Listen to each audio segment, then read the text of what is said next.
Here is the American dollar.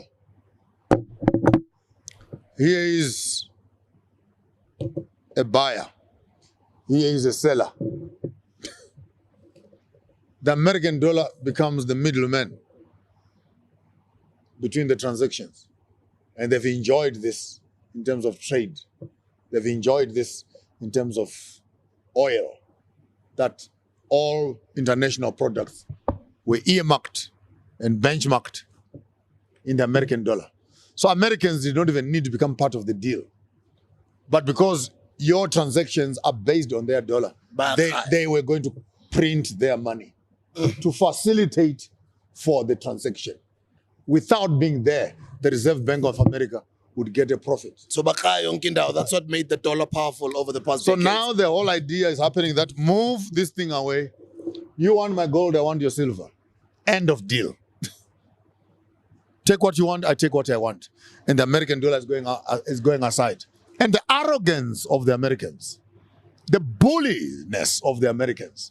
Let me even throw it on the west side. America right now comes to Tanzania, comes to Ghana, comes to Zambia with 16 million.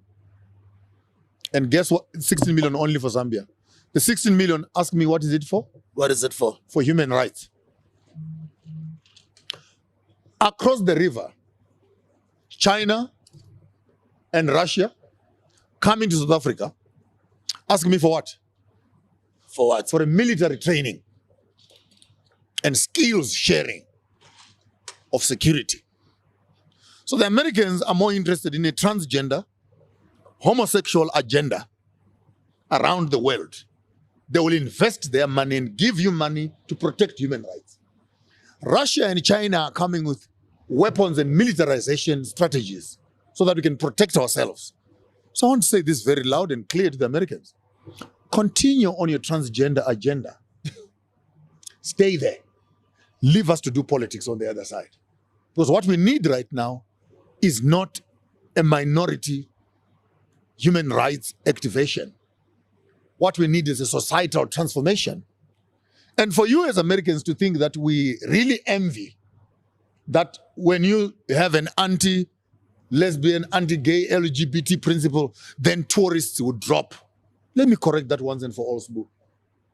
And cut and clip this, and it must be loud and clear. Are you saying to me that all the tourists are gay? And when you hear that this is a non-gay zone, tourism will suffer? Question number one. Question number two. Are you saying that we don't have a right to expressing ourselves as Africans? Question number three. If democracy means majority rules and majority votes against a principle, then why won't you allow that to become law? Are you saying the minority must manage the majority or the majority must manage the minority? Then if that whole ideology is wrong, then take democracy in a nice black dustbin bag and throw it outside. Because what you are telling us is by the people, for the people, with the people, and all those slogans you hear, what democracy represents. If we are 10 in the room and 9 people say no, and one person says yes, democracy says you go with the majority.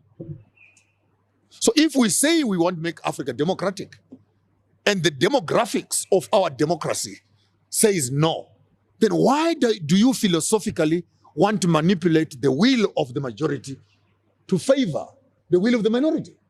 Then this is where it really gets confusing to me. Because you're selling me one thing on one. I understand this democracy because it is based on the principle 1, 2, 3, 4, 5.